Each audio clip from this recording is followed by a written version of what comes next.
Hello, good afternoon first. So let's do the following. Let me talk for 35 minutes about some data. I'll show you some data and then we can have a Q&A about what's going on in the world economy in general. No? Let me start by remind you the obvious thing. Here's the growth of the world GDP. And I want to go back to this graph to remind you that this decline here, 2009, that decline there, it's such a rare event that if we have to find a previous year where we have a world decline in GDP, I have to go to 1938. So this is a substantial and profound decline in the world economy. This profound decline, it's the one that later on create the profound decline that we see in the Russian economy in 2014. This is a situation by which we came out at a very low rate. When I show you if I show you the data on recovery, here in the blue line, it's the recovery in the previous 3 recessions in the industrialized economy. In the red one, it's the current one, and you can see consumption is more slower than in the 3 previous ones. And the same thing happened in investment, much lower recovery in investment. The point why we see this slow recovery is because we got into that recession by borrowing a lot. So the whole world, it's deep into debt. And when you are deep into debt, especially in the real estate, and you get that the situation is getting better, you don't want to invest, you don't want to consume, you want to save your home, you want to save your company. That's why we have this extremely, extremely low recovery. The same happened with labor productivity and wages. The recovery in labor productivity has been much lower than the previous one, and the recovery on wages has been lower than the previous one. Here, again, another thing that is important to mention. This low recovery maybe is not because of the cycle. Maybe it's a long-term low recovery, meaning maybe wages and productivity in developed countries won't grow as fast as were in the past. Why?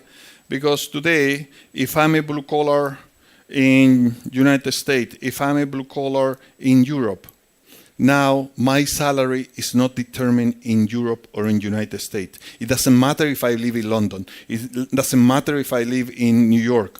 My salary, due to globalization, is determined where my skill is. So my salary, if there is somebody in Kuala Lumpur, if there is somebody in Nanjing that have my same level of skill, my salary is determined there, not here.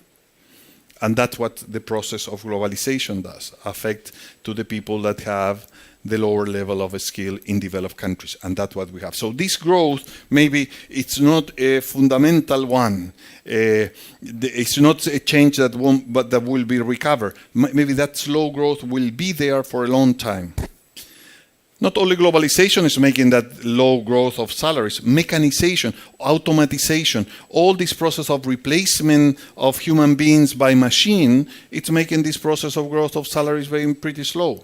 We were talking before, I was reading today in the Financial Times that McDonald's is having a huge rally in the stock market. And the explanation that they give in Financial Times is because, say, McDonald's is replacing people with machines. So now you go to McDonald's everywhere in the world.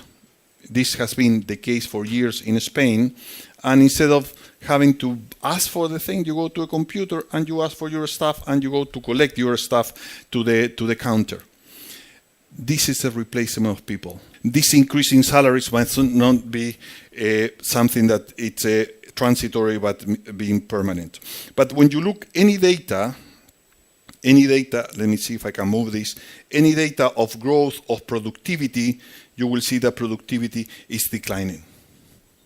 So here you see emerging markets that are commodity export, commodity imports, emerging market in general, and advanced economies, all the real rate of growth, it's below what was the real rate of growth during average in the past. We see lower.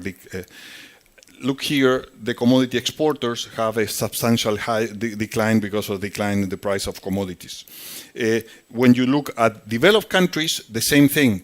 The rate of growth, the projection coming from the World Bank, January this year, are below what we had before. So people are very worried that we are living in a time that people call a secular stagnation. The low-hanging fruits are gone. The huge increase in productivity that we saw last century won't come back, and we will see very low growth in the world economy. And they tell a story about all this. The IMF, a couple of weeks ago, or 3 weeks ago, gave us these projections of the world economy. And as you see, the world economy will start to increase from 3.1 to 3.5, 3.6%. So we are improving the world economy. But this improvement, according to the IMF, doesn't come from the euro area. That will be 1.7, 1.7, 1.6. The improvement coming mostly because the increase in the GDP growth in the United States. So this year will be 2.3, according to the IMF, and last year was 1.6. Why this increase? Mostly Trump economics, mostly increase in government expenditure, mostly expansionary fiscal policy. That's what the IMF is telling us. Actually, the IMF and all the economists that were for years asking Obama to do this type of policies, now these are left-leaning economists like Krugman and Stiglitz. Now that Trump is doing the same policy that they proposed for years, now they are bending around trying to say that it's not their version, but essentially the same thing, increased government expenditure and having a decline in taxes. No, the part of decline in taxes were not proposed by them, and you see the growth here. In the euro area, we don't see a substantial growth. Spain, which for some of us it's a close country, it's among the largest economy, the one that grows the fastest. And according to the IMF, this year Spain will grow at 2.6%. We at the IESE, we have projection about the rate of growth of Spain for this year, and our projection give us the rate of growth of Spain at least 3.1% this year, at least, maybe more. So this is it's a lower bound of the rate of growth. And then you see Japan, very low growth. This is a all economy. United Kingdom, you don't see there any short-run effect of the Brexit. This is because the talks that they are having now still, we don't know what will happen in the German election. We don't know what will happen in the Italian election. So the people that are sitting, dealing with the divorce are not the one that will sign at the end. So these talks are just preparatory. And then you see that the other advanced economy about 2%. When you go to emerging economies, or there you see big changes. And in the emerging economies, all those economies that have a problem due to commodities, they recover because we see a recovery in the price of commodities. So here you see Russia minus 0.2 last year, this year 1.4%. Again, maybe this number it's underestimated because the first quarter GDP grew 0.5%. So maybe we'll have a higher rate of growth in Russia. China, they are in the process of adjusting from the long-term growth, and they have now a decline in the rate of growth. But this decline in the rate of growth, it's indicating that we won't see a hard landing in China.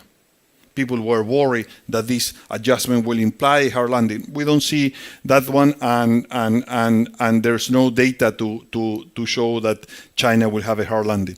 And here the strange country is India. India, it's growing faster than China, which is expected because it's much poorer than China, have a GDP per capita that is 1/4 of the Chinese GDP per capita. But what is interesting here is that Mr. Modi, November last year, took all the currency out of the market. And people claim that by doing that, the whole economy will go down. 98% of the transaction is done in cash in India. And he took all the currency out. Nothing happened. and the electronic currency was introduced rapidly. And here you see another commodity export country, Brazil, huge decline this year, 0.2. That's a big in doubt. Nigeria, 1.5 this year, 0.8. Also big in doubt because of political problems. So in emerging markets, we will see the situation is a little better, mostly because of the commodity aspect of the world, and I'm going to go into that in a moment.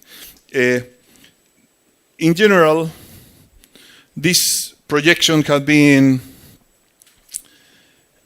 supported by the growth the first quarter in all of these countries. You see that in the Eurozone has a very good first quarter. Japan also having a good, the same happened with UK. The disappointing point was United States, that the big things about Trump was fulfilled by the growth in the first quarter.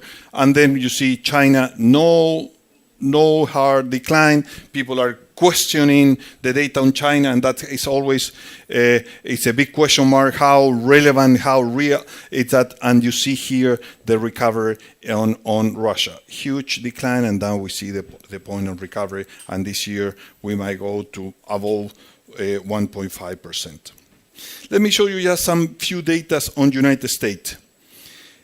The recovery in the United States has been the slowest recovery in all the previous recessions since the second half of last century. Here, all the recessions, the average recovery growth has been 4.4%. In this recession, only 2.1%.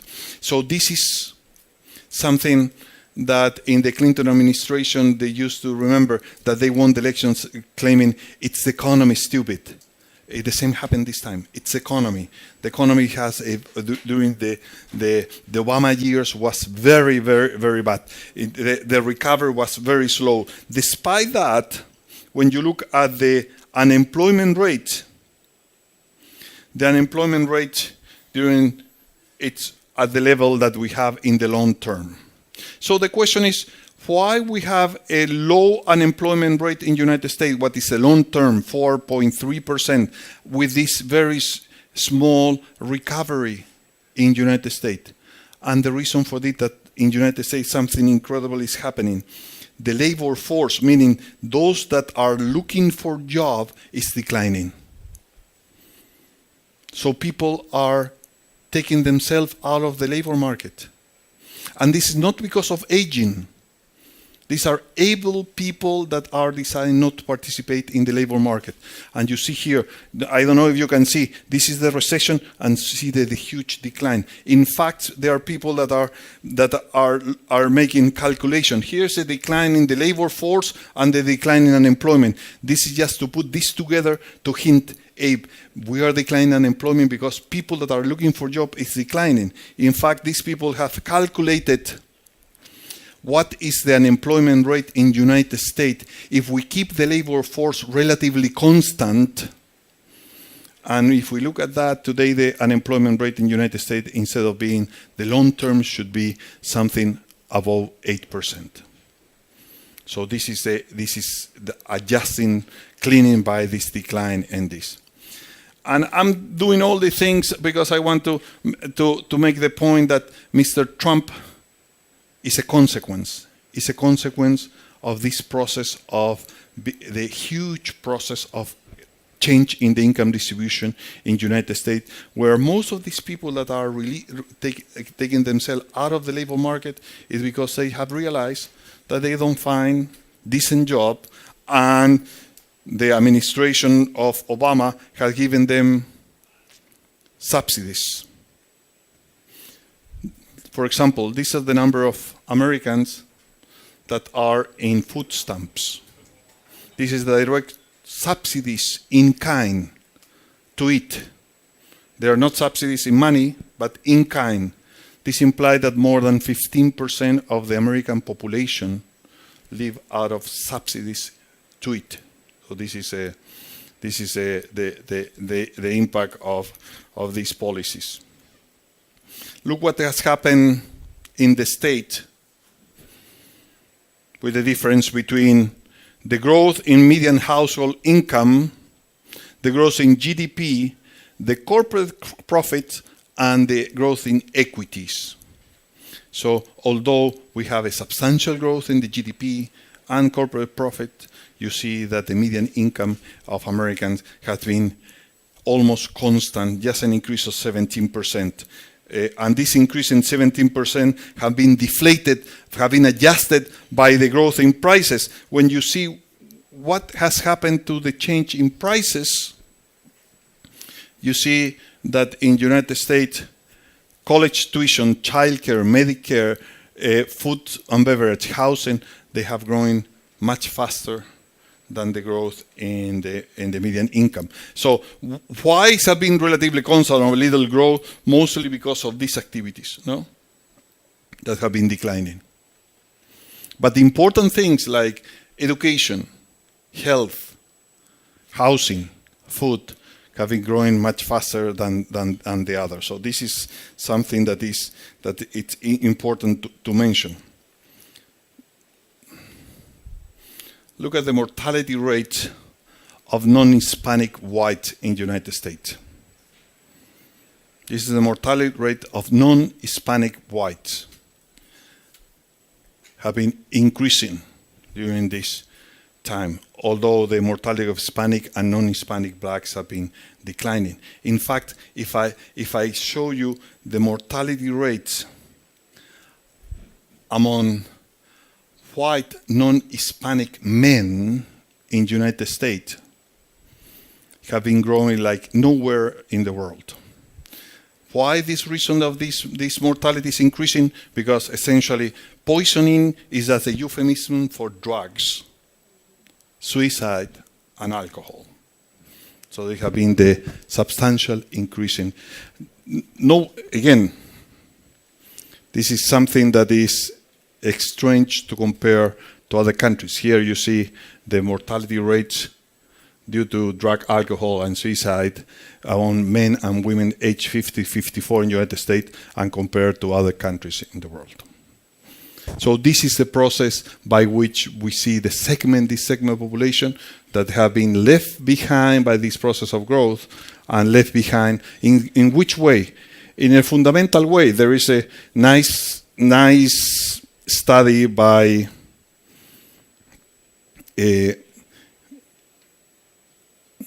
economist named Milosevic. He put here in the vertical axis the whole world population from the poorest to the richest. And here in the vertical axis, the growth in the real income of this segment of the population from 1988 to 2008. So he drew this line, no, that he called the elephant in the room. Actually, it's more than the elephant in the room; it's the mammoth in the room. No, that is. So he said, we are going to see what happened with the income of this fellow, and he go and say, well, the very poor.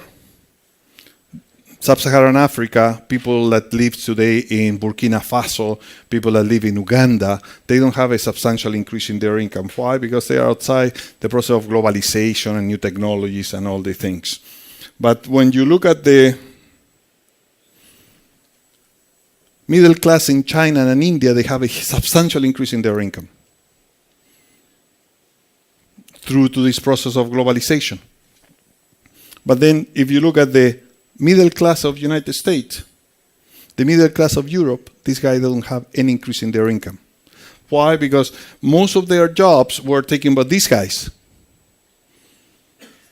And then you see the very rich, those people that live with more than $200 per day in PPP, they have a substantial increase during this process. So this segment of population that I was showing you some data here about their mortality rate, about their level of this segment, they see that there are people in emerging market that is catching up with them, and they see the other rich people that are going forward in this growth. And this is what is created. This doesn't mean that the world is worse off. The world is better off because we see a decline in inequality across countries.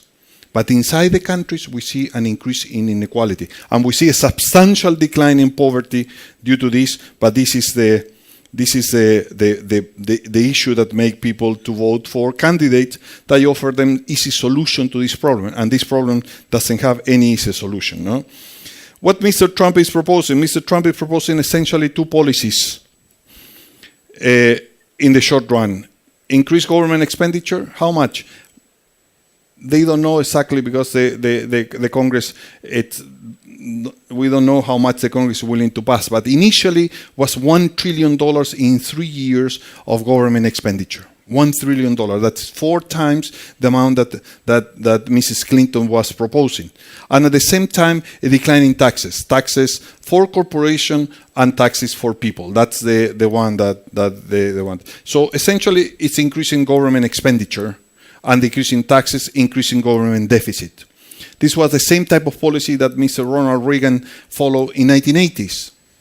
The idea in 1980s was that we have a huge tax rate. So if we decrease the tax rate, less people were willing to avoid tax payment, and the tax collection will increase. We call this the Laffer curve, and it was very popular. And the people that propose this type of policy present good data on this. This is the corporate taxes in the United States. Corporate taxes in the United States is the largest in the world today among developed countries. It's in the United States even larger than in France, which is a lot to say. No, it's a huge corporate tax. That's why Burger King is Canadian. That's why the pharmas are Irish. That's why when Apple wants to pay any dividends, they issue bonds and don't bring money from abroad, and they are in Ireland avoiding. That's why. So the idea that we will decrease this one, and that will be increase in tax collection, and also the decline in taxes. The Democrats say that this decline in taxes it's mostly for the rich. Well, by definition, decline in taxes has to be for the rich because the rich are the ones that pay taxes. You cannot have a decline in taxes for the poor. They don't pay. So here, this is personal income. People with not families, people with a salaries above $50,000 per year. You see here, if I add up all these guys here from 50,000 on, they pay 93% of the taxes. People that make less than 50,000, they pay only 7% of the total taxes. So if I want to do declining taxes for these guys here that they pay the taxes, it has to be for the rich. If I do declining taxes for these fellows there, you won't see any change in the distribution of the taxes. So this is what they are proposing. What will be the outcome of this policy? The outcome of this policy will be one. We will see if it passed the Congress, big question mark. We will see that the long-term interest rate in the United States will increase. Because in order to finance this deficit, the central government will have to issue bonds, and by issue bonds, decrease the price of bonds, the interest rate goes up. This is what we are seeing already in the market.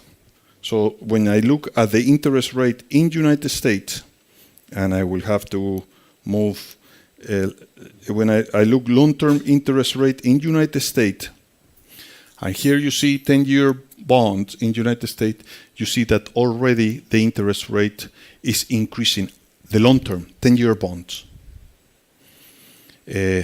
None of these policies have been applied yet, but people that have these bonds, they realize that Mr. Trump will issue plenty of this bond and dump it into the market. So what they are doing, the guys that have this bond, well, they are dumping, they are getting rid of those assets because the price of those assets will go down, and that is increasing the interest rate already in the United States. And because in Europe we are having negative return on the yields of the bonds, we are seeing carry trade, and the interest rate in Europe is increasing too. So this is the first thing to remember.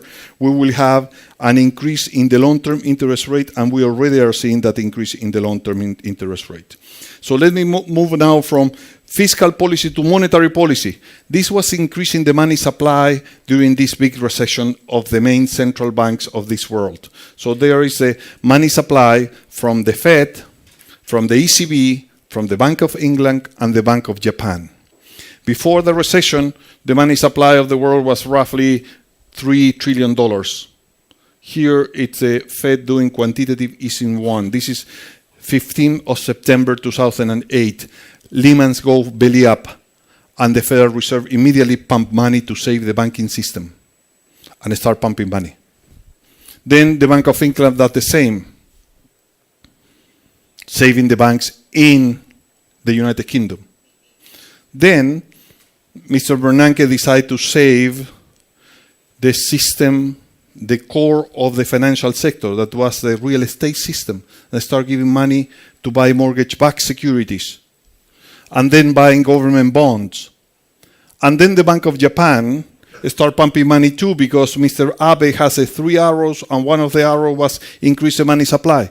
And then Mr. Mario Draghi start pumping money. All this implied that we started before the recession with the money supply of the world of 3 trillion, and today the money supply, it's above $14 trillion. That's how. So we have multiplied the money supply more than 6 times during this process.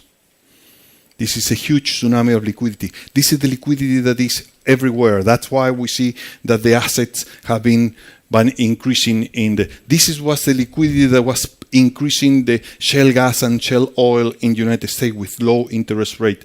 All assets have been driven this.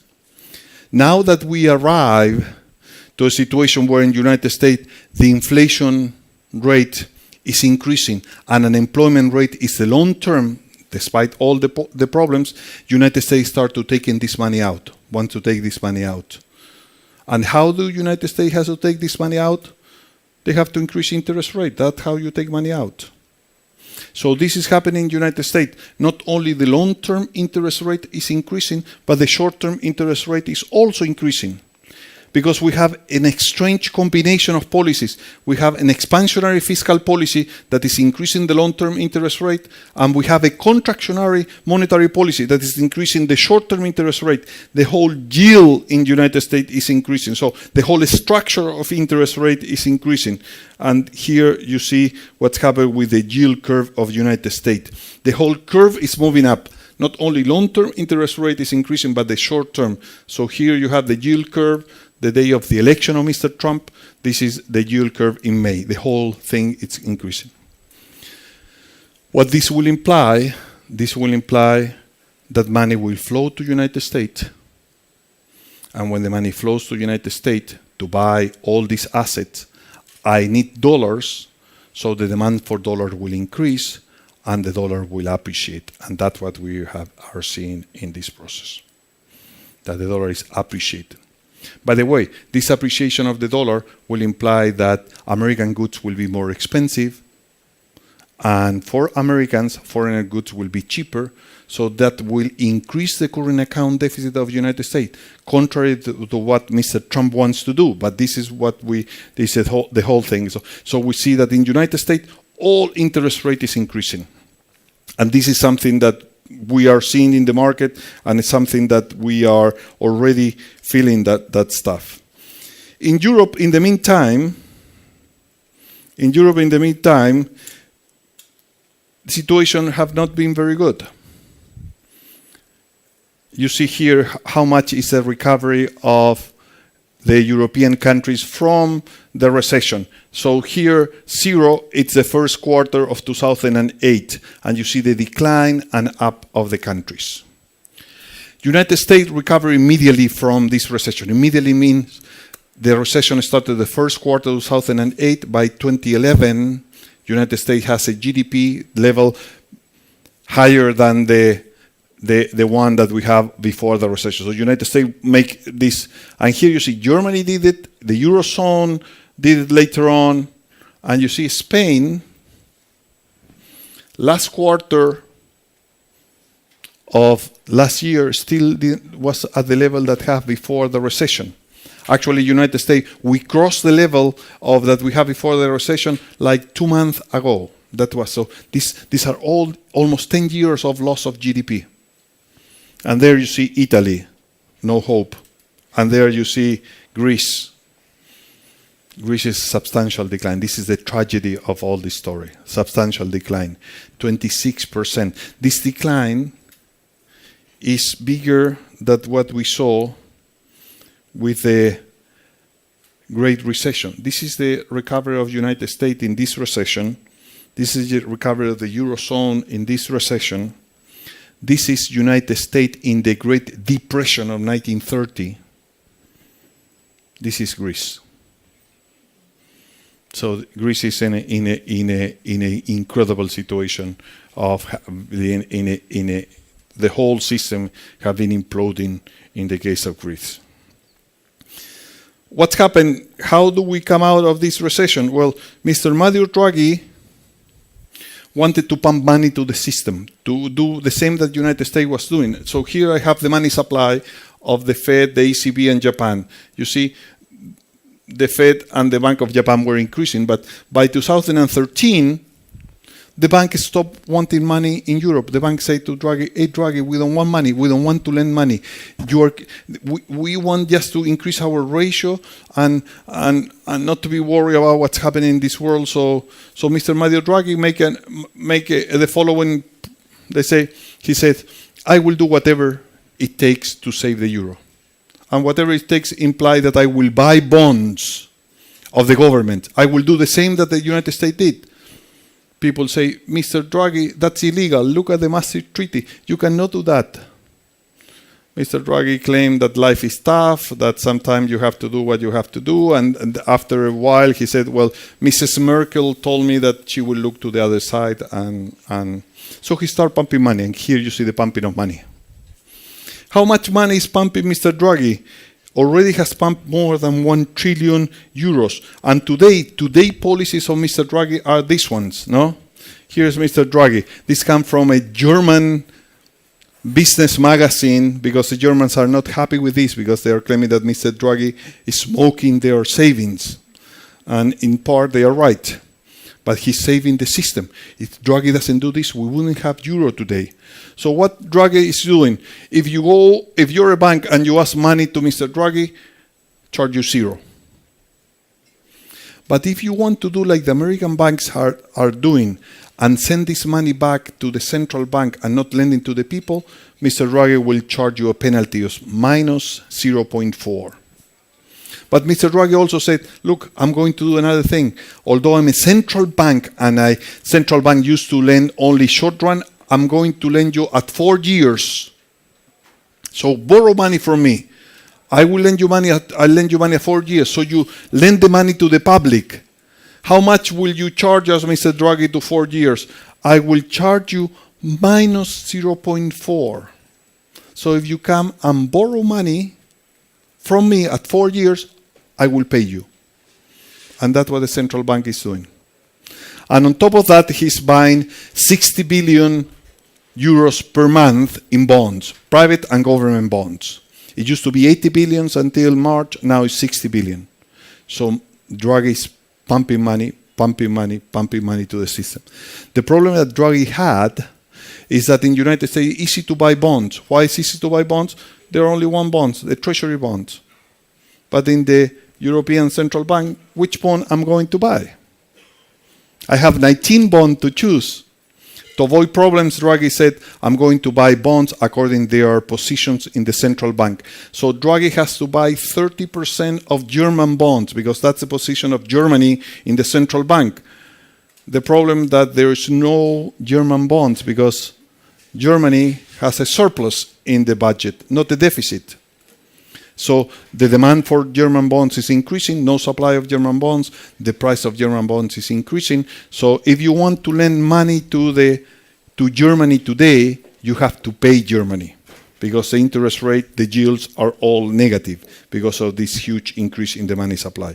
So you see, all these yields are negative today. Germany, Finland, Netherlands, Austria, even Spain, if you want to lend money short-term in Spain, there is a negative yield. So this is the big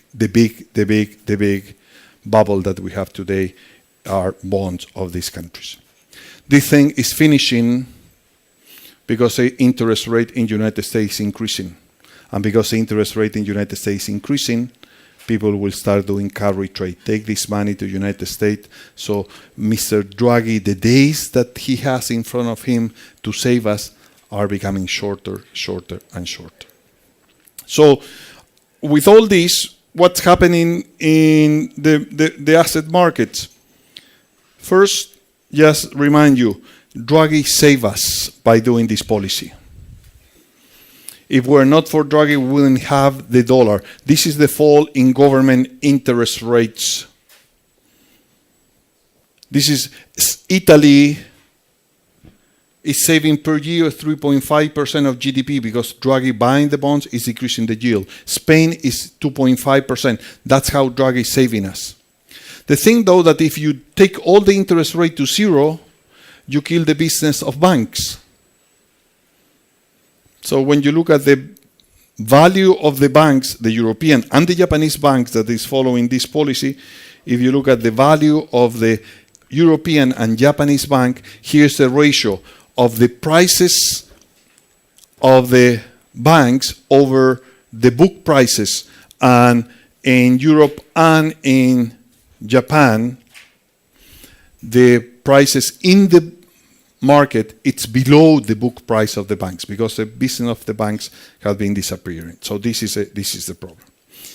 As a moral, what we will expect with all this? Well, what we have to expect with all this is an appreciation of the dollar, an increase in the value in the interest rate across the board, and that's what we are seeing in the world economy. So this is let me show you some data of this. This is the increase in the United States interest rate. This is the Great Britain and the Euro 19. This is the Euro. These differences will imply flow of money from United States, from Europe to United States, the appreciation of the dollar, and this will have an impact on the interest rate. Here you see how the yield, the difference in yield between the United States and the European Union, it's implying an appreciation of the dollar. These have been reverted lately because people were taking, at the beginning of this year, people were very afraid what's going on in the European Union. We have elections in Holland. We had elections in France.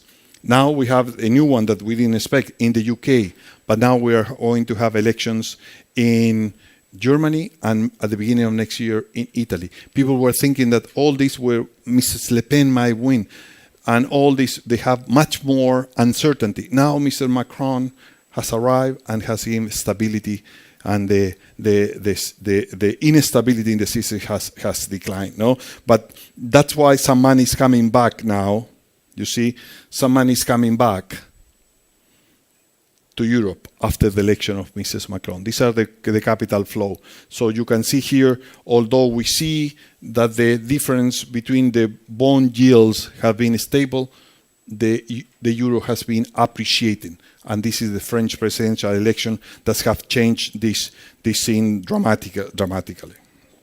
Okay, so moral of the story, increasing the world interest rate, the huge tsunami of liquidity is ended, appreciation of the dollar, although has been declining lately, and this will have an impact on the market of the world.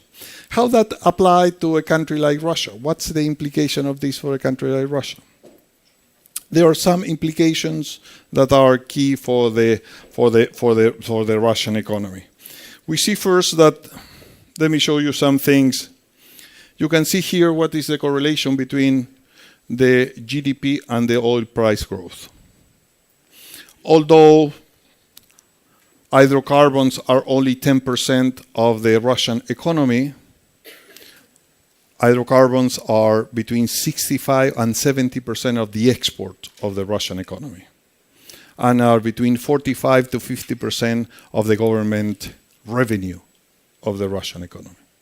So you can see there is a high correlation between the change in prices and the growth of GDP.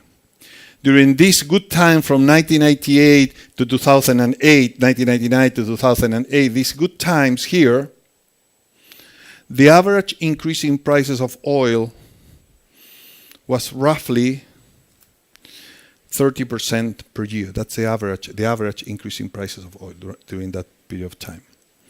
The World Bank have estimated how much of that increase in the price of oil imply for growth in Russia. The World Bank come out with this elasticity, they calculate this following elasticity. How much of the growth of Russia has been due to increase in the prices? And they come out with a number that maybe out of the 7%, 6.9% average growth during this period, half of it is due to growth in the oil price. This poses big question marks to the hope that the Russian economy can grow at 5% in the future. That's it. Because during this booming year, out of the 6.9% growth, the World Bank calculated that out of those one, between 3 to 3.5% of that growth was through the growth of the price of oil. And it's very unlikely that the price of oil will have high growth in the future. As you know, we have had a huge technological progress that it's shale gas and shale oil. And now in the east coast of United States, Marcellus Shale, the break-even price, it's below 40. This is the most efficient shale, the Marcellus Shale. But on average in United States, the break-even price, it's between 55 to 60. This implies a ceiling to the growth of the price of oil, because this is only marginal cost. To produce through shale gas, shale oil, everything is variable cost. There is no fixed cost. So what's the advantage of this? That is like producing paper clips. The price of oil goes down and I'm going to go bankrupt, I turn my machine off. Until when? Until the price of oil goes up, and then just turn my machine on. I don't need huge fixed costs. I don't need to go and drill in the open sea with my platform. I just need to make a swimming pool, chemicals, and water. That's how the system works. So this put this ceiling in the growth of the price of oil. So that's why the 5% growth. So the possibility of growth comes from trying to diverse from this economy. And here you see, the huge negative shock. There are three key issues. The perfect storm, no? Substantial decline in the price of oil, Saudis. Second, this decline in the price of oil imply a substantial depreciation of the ruble. Here you see correlation on the price of oil and depreciation of the ruble. This implies the second element of this storm, capital outflows, substantial capital outflow that put even more pressure over this. And the third one are the sanctions due to political problems. So these three elements, declining price of oil, capital outflows, plus sanctions, create this huge decline in GDP. And now the economy is recovering through policies that apply everywhere. First, monetary policy. You see here the increase in M2, substantial increase in M2. The average rate of growth of the monetary growth has been above the average, above 6% for an economy that was in recession. So pumping money, that's why this is the first one. This pumping money has an important consequence, that what the central bank was trying to do, it was trying to switch from dollar-denominated debt to ruble-denominated debt. Because one of the key policies that the Central Bank of Russia follow is say, I'm not going to defend the ruble. An important step. You want to play against the ruble? It's up to you, my friends. I won't waste my reserve going and play against you. But at the same time, if I want to do that, I have to save the banks and everybody that is exposed against the dollar depreciation. And that money supply is to do the swap of the debt. And you can see here how here in rubles and in foreign currency, you see how in foreign currency is declining, and then in rubles it is increasing. No, so this is what create this process of this increase in the money supply. Also imply that the central bank has to go and save the banking system that is in problems, and that's what the central bank did, but save only those banks that are systemic. We had at the beginning of 2014 almost 935 banks in the Russian economies. Today are less than 650. Those 300 banks, small banks, not systemic bank, went down the drain because of this policy. The negative effect of this policy, although was very good not to defending, the negative effect of this policy was that this implied a huge decline in real wages, a huge decline in real pensions. So poverty jumped between 10% to 13% of GDP that we have at the turning point. That's data calculation of OECD about this. The second policy, fiscal policy. You see the increase in the fiscal deficit. So monetary expansion, fiscal expansion. This implies that when we measure the non-oil gas deficit has been increasing, it's almost now 10% of GDP. That's why we have new rules now in Russia. The government has set up a clear indication what is a structural deficit. What is a structural deficit? Say any price of oil above $40 per barrel is a transitory one. So we will calculate our deficit with a price of $40 per barrel. Now we know what this will imply an adjustment in terms of the fiscal deficit. No, and here you see here's a new budget law, and this is the balance, the projections by the Minister of Finance that they will have to decline a substantial decline on the expenditure due to this. And we see today that the economy is recovering. The rate of growth for this year, according to the World Bank, will be 1.3. I showed you before the projections of the IMF of 1.2. The government say that might go to 1.5. The most of this growth will be coming from domestic demand. And here you see the growth.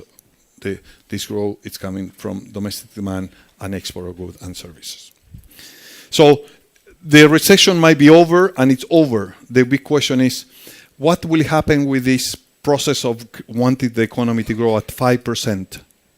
And as I said before, given the limitation that the price of oil is imposing on societies that used to live out of this manna that was falling from heaven, there are many countries that want to do the adjustment today, and the adjustment is go through diversity of the system.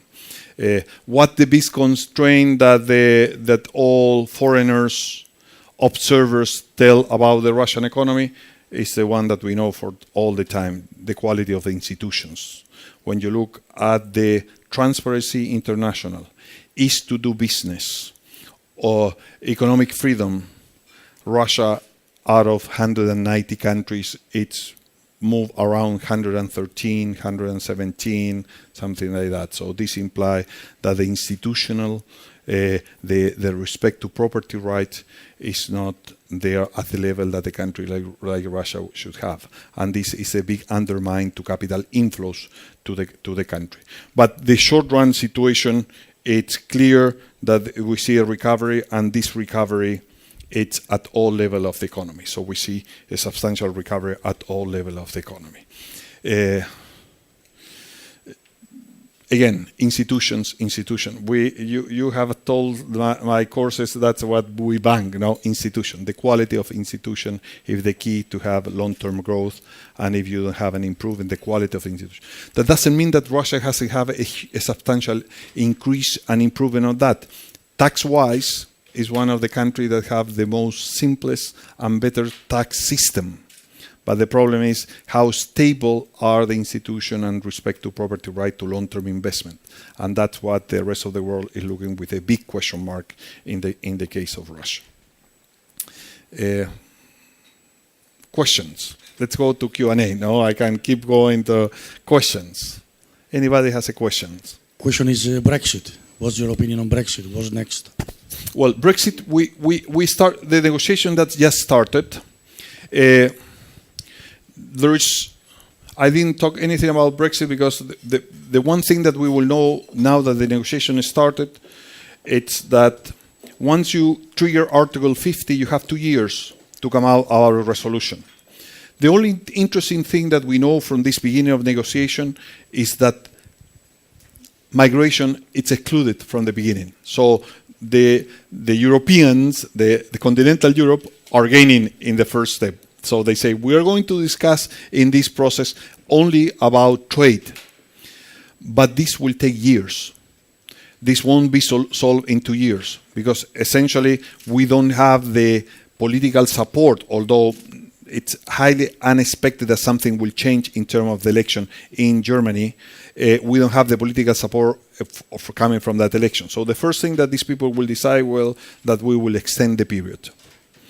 The elections in the UK, it's taken as a signal that they don't want a hard Brexit. What the people that should not want a hard Brexit, it should be the Europeans, because when you look at the trade balance is in favor.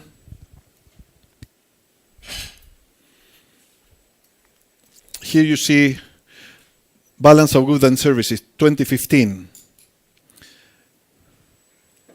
Germany sell more to Great Britain than what Great Britain buys. So if you want a hard Brexit, I won't buy any of your Audis, Mercedes, etc., etc. So the Germany might not want this stuff. Second in line, Spain. You want a hard Brexit? I will put heavy constraint in visa to go to your country, or any type of buying houses in your country. So this hard Brexit is very difficult that will move forward. On the other hand, if we don't have some sort of hard Brexit, maybe other people want to leave this union. So we cannot just do this thing in an easy way. What the British will want to discuss, and that's something that it won't be out of the table, although it will delay, will be this one, the migration issue. As you can see here in the last 10 years, and this start from the substantial increase, it's until from 1999 on, during the last 10 years on, roughly the net immigration to the United Kingdom has been 210,000 people per year. You might say 210,000 people, that's peanuts. No, that's a city like Newcastle every year, appearing. That's the size of Newcastle, 220,000, 215,000. It's a new Newcastle every year. What type of a skill do you think that these people might have? Above or below the average United Kingdom citizen? You might think that it's below, no? If this is below, what is this doing? It's like trade. It means that the guy with my skill is coming to compete against me. Therefore, my low skill salary is going down. That might explain when you see the composition of the votes, people that are in the segment, in these people in the high social segment, they vote for staying, or roughly half and half. People in the low end segment of they only 36% of them vote to be inside the European Union. So this is a line that will have to be kept. So these are two lines. One, migration. The other one, this guy, they cannot live without any cost. They will have to be, and we will have to move among these two lines to obtain this. This is a bad idea, though, because this is a political project. We don't want to repeat the history of Europe of last century. When you look at last century, Europe it's awful. It's millions of people die. So we are in this to avoid that story. And if we don't try to keep that thing, and we make a big effort. After the Second World War, we signed the Treaty of Rome of the countries that want to belong to this group and to avoid conflict.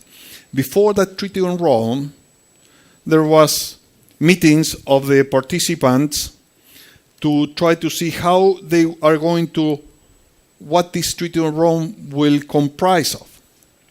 So they have what was called the SPAC committee that met until November of 1955. This fellow there is Mr. Russell Bretherton. That was the representative of the United Kingdom.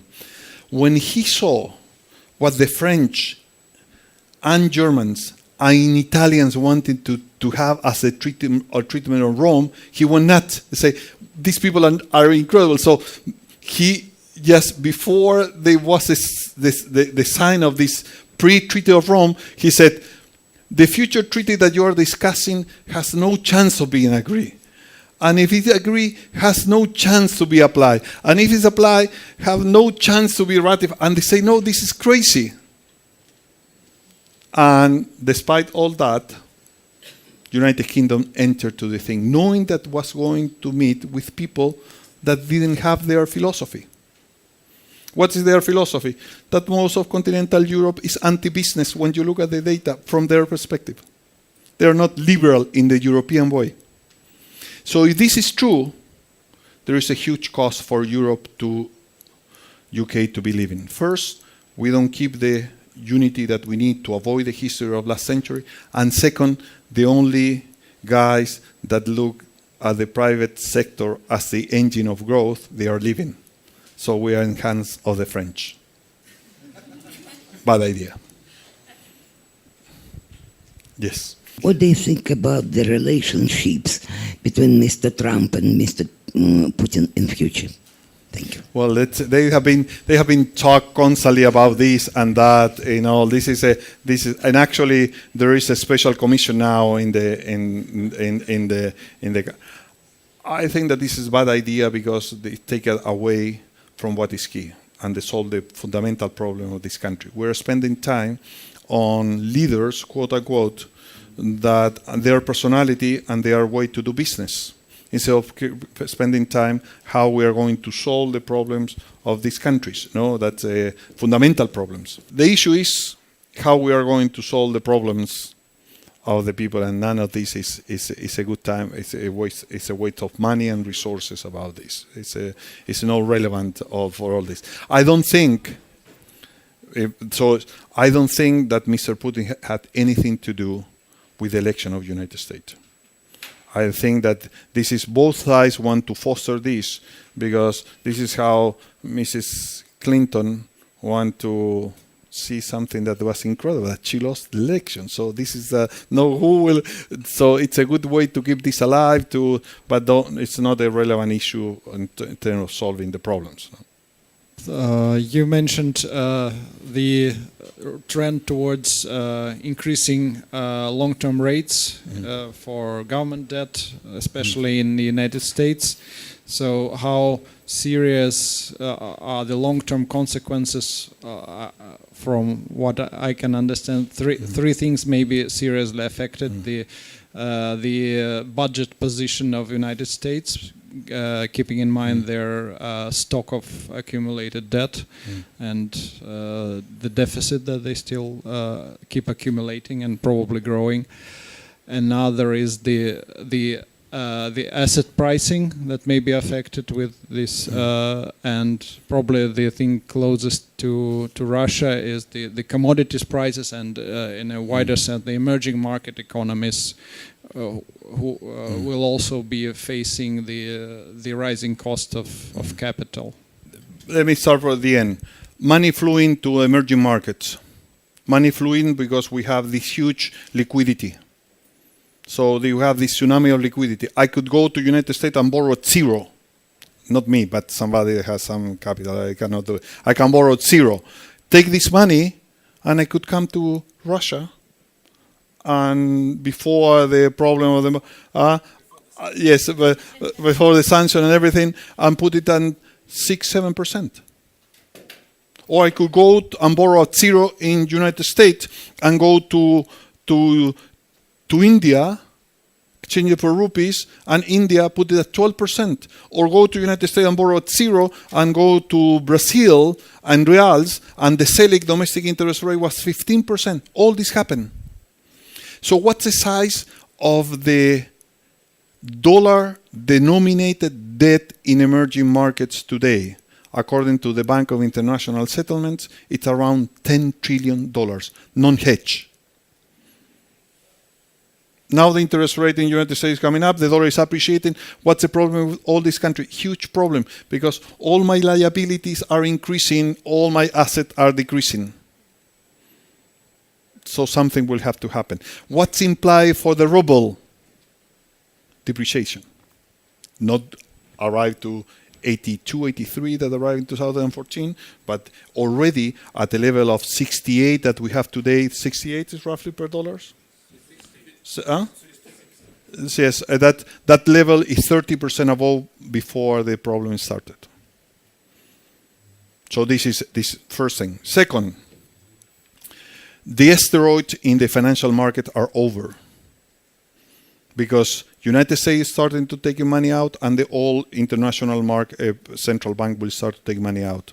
So the huge increase in the price. So if you have a debt that is variable interest rate, this is the time to take a mortgage at fixed interest rate.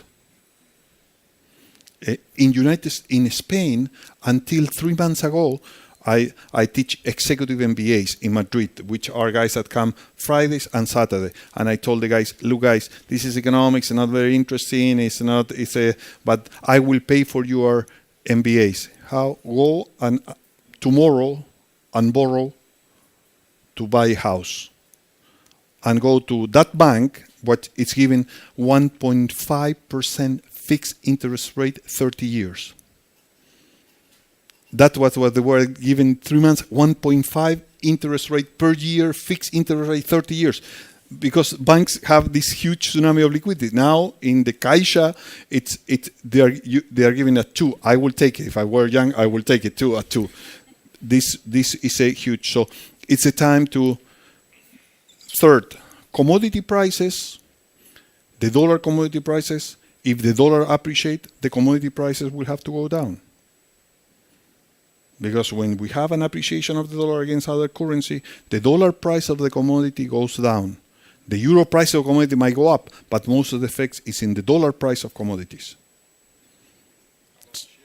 So this is something that, and the shares is the same. The cost of capital for everybody is increasing, and if the cost of capital for everybody is increasing, how the cost of capital increasing reflecting shares, that the price of share will have to go down, which is consistent to this decline in liquidity of the world. So this is what. So when I'm in this situation where I can invest, quote unquote, look what's happened to the gold. That everybody's moving there because look what's happened to Bitcoin.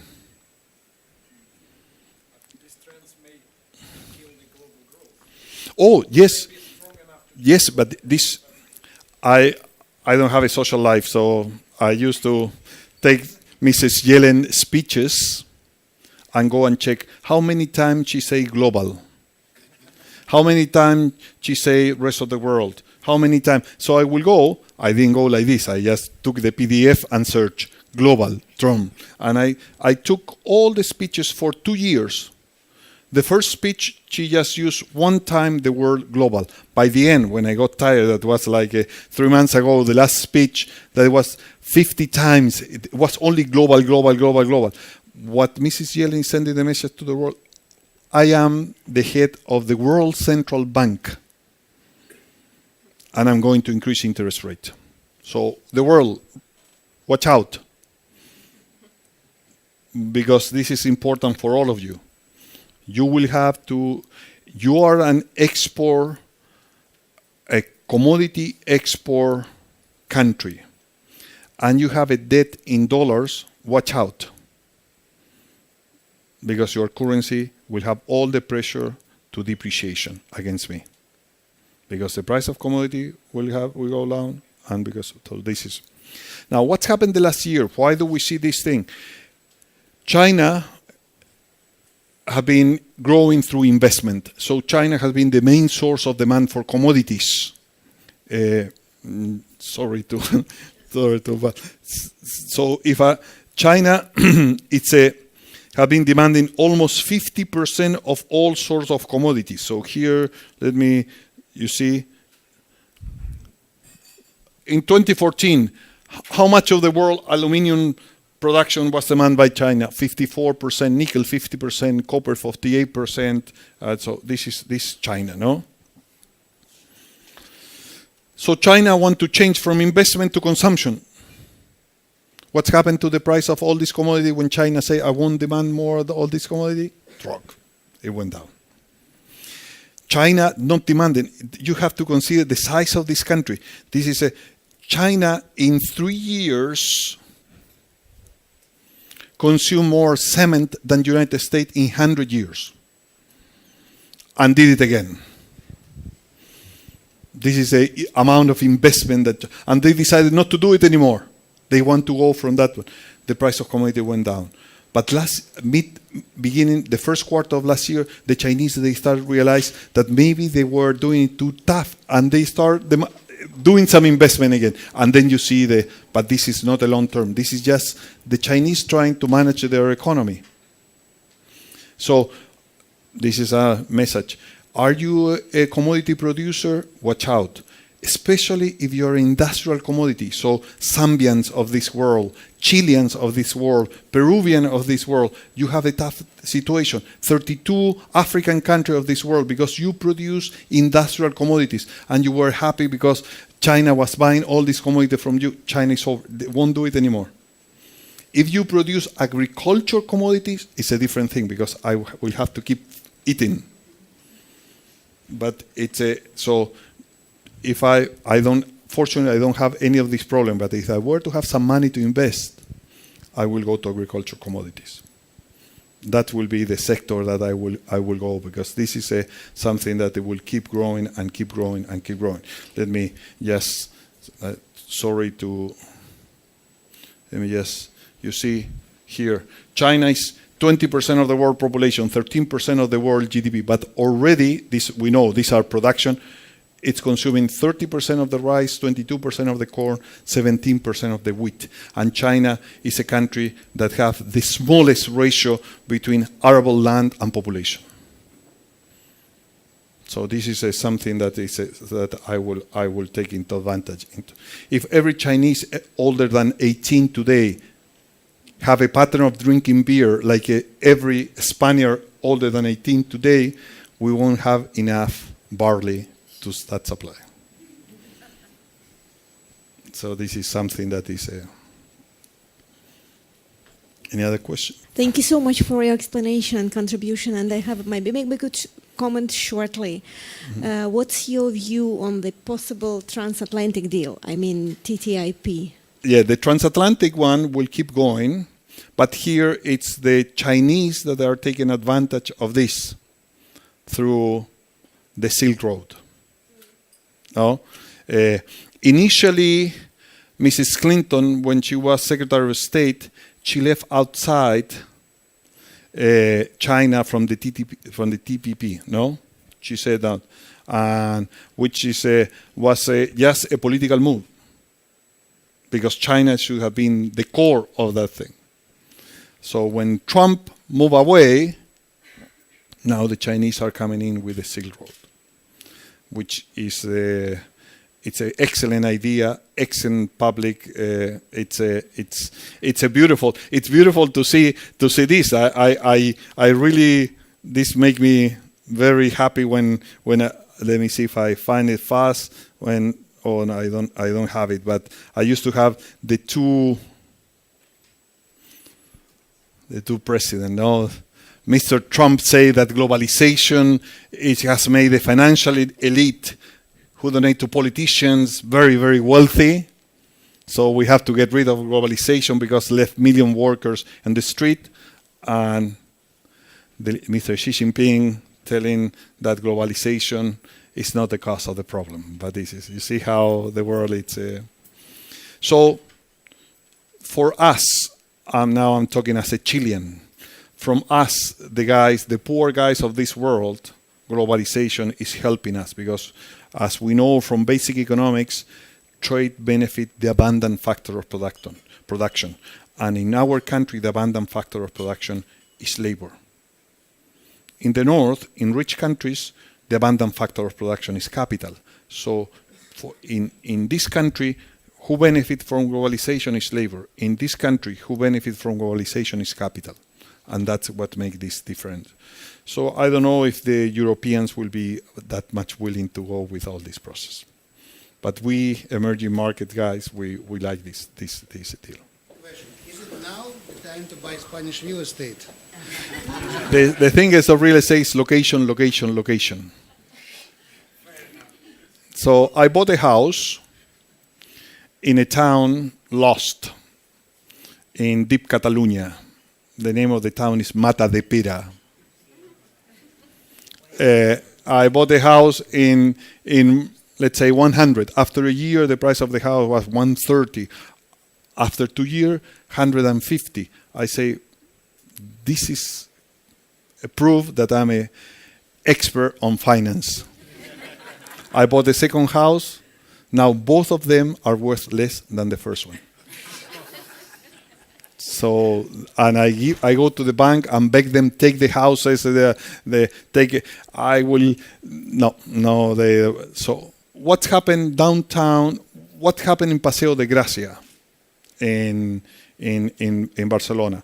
What happened in Madrid in Calle Serrano? Those things went down, but just a little bit, because inelastic supply. Location, location, location. And now what is surrounding that has been booming because of the problem.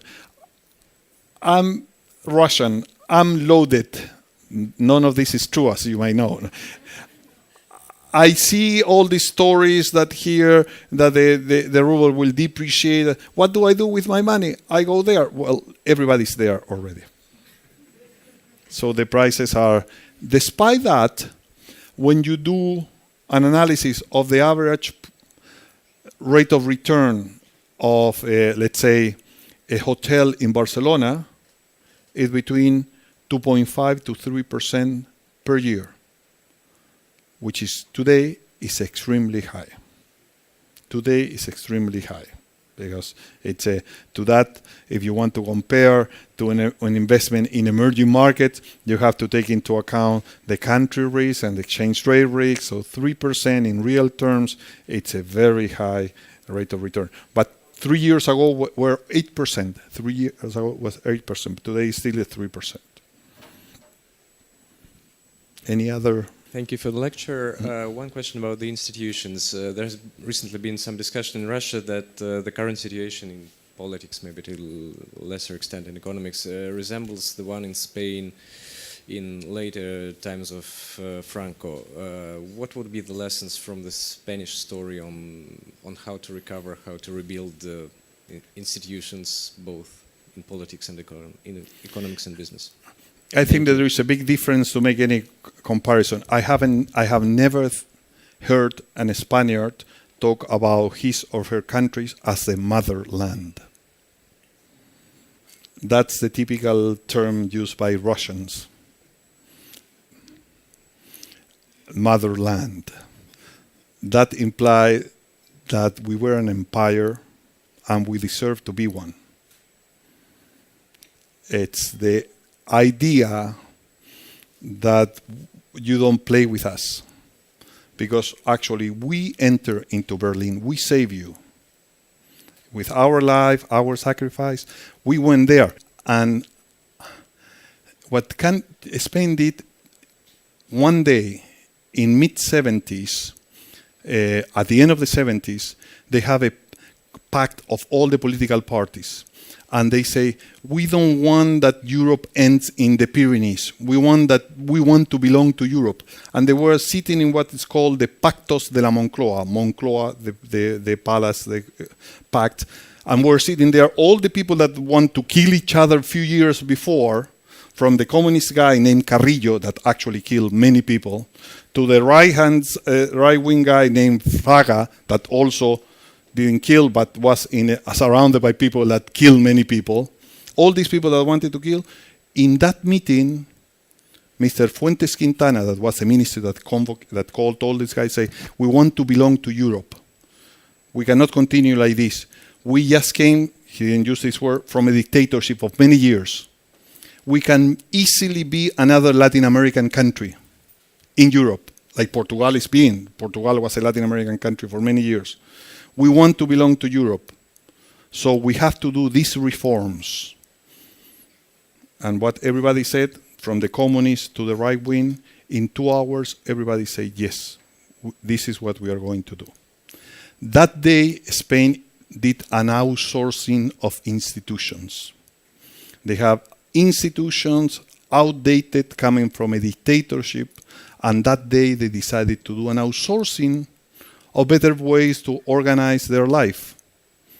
And that's the day that Spain had a jump to the future. And from that day, I'm not talking that much time ago, at the end of the 70s, when Spain had a GDP per capita that was 70% the GDP per capita of Argentina, that day that they met these guys, they decided to do this adoption of institutions, outsourcing of these institutions, and now Spain have a GDP per capita that is 5 times the GDP per capita of Argentina, and became a rich country. We Latin Americans, we go to Spain and we cannot understand how this guy is a rich country. Well, this was the moment.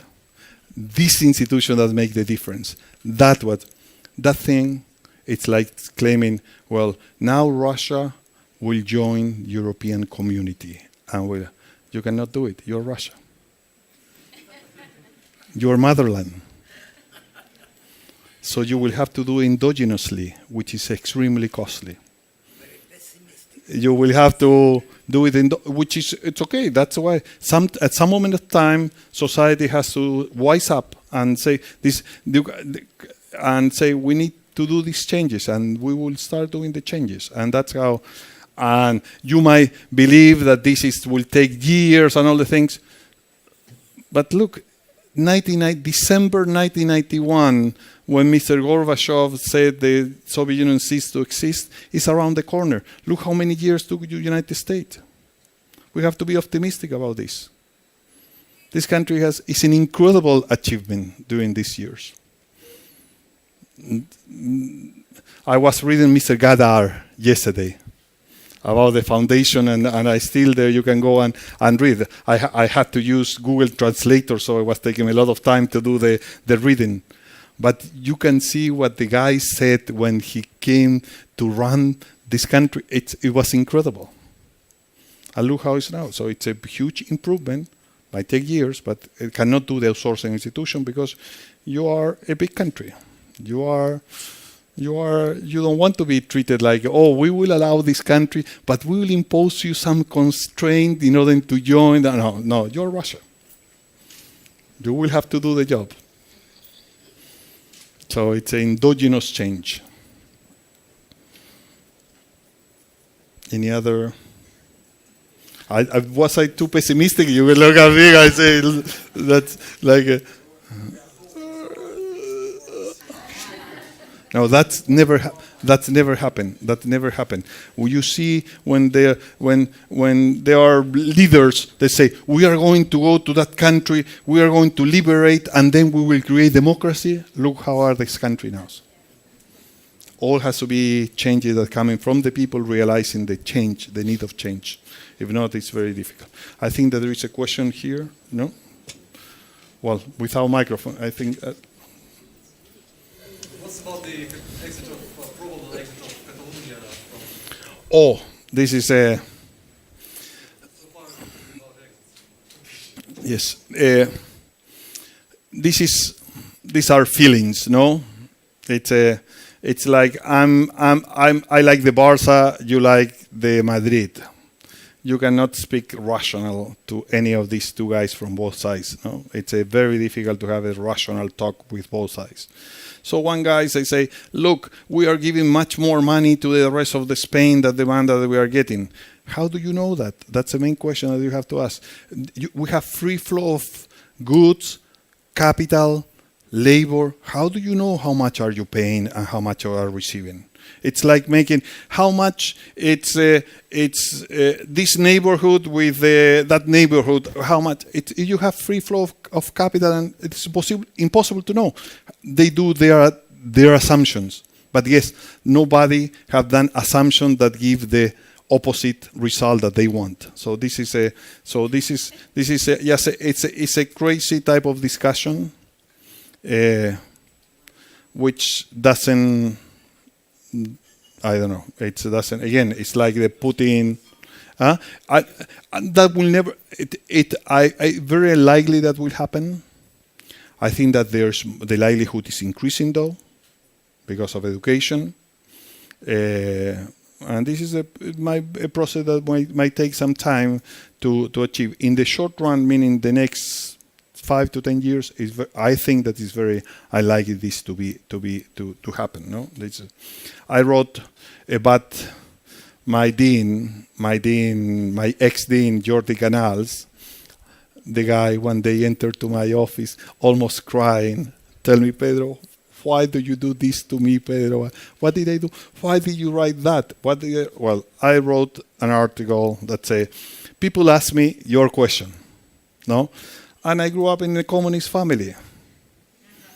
We communist family, we talk about the proletariat everywhere.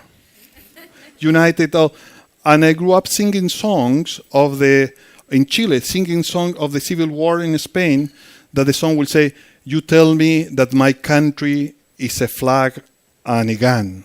My countries are the workers in the field. That was the song that I used to. So workers everywhere. If Chile was playing a game against Peru and Chile national team score, and I will jump, my father will say, hey, what are you doing? How about our Tovarishi, Peruvian, no? He might be suffering. That's what I was. So I wrote an article saying, I don't understand these things. I grew up like a communist family, so I don't understand nationalistic. It's like you come to me and say, when you are a drag queen, what type of heels do you want to use? Actually, I never thought to be a drag queen, so I never thought what will be the size of the heels. And then I wrote, shoot, I think that I went overboard with analogy, no? So I wrote, I asked my forgiveness to my friends, drag queen, to compare them with the nationalistic, and that's the article that I wrote, no? And my dean say, Pedro, why do you do this to me? What can I say now? Well, that's my view of the thing. I think that this is, again, we are wasting time in a discussion. I just mentioned to you that I made a big mistake. I bought a second house in a real estate boom. My mistake was peanuts to the mistake that almost 1.2 million kids made in Spain. They were studying. We had the boom in the real estate. They realized, hey, those guys that are working in construction, they make 1,200, 1,300 euros per month. Why do I need to study? And they quit their school. The dropout rate in Spain went during the booming years of the real estate to 38%. So almost 40% of the young kids didn't finish high school. That is a huge mistake. Today we have in Spain 15% of the young guys that we call it ninis. Ni estudian ni trabajan. They don't study, they don't work. 15%. So to worry about, look, I want to use my flag or your flag, I want my national, it's just totally silly. It's totally irrelevant. we have much bigger problems to worry that are all those kids that is a time bomb. It's a time bomb for a country, no? That they are left behind, and that's why we have Podemos and other weird things in Spain. So some question that I can say something positive, like no, but because if we're going to end like this, somebody asked me how will be the score of the game tonight. So so Chile will win. That's something positive. No, that's something that I don't want to. Thank you very much, Pedro, Thank you. for interesting lecture and for the Q&A session. Now you are warmly welcome to the network on cocktail. Join your time, continue the discussion, and feel free. Thank you.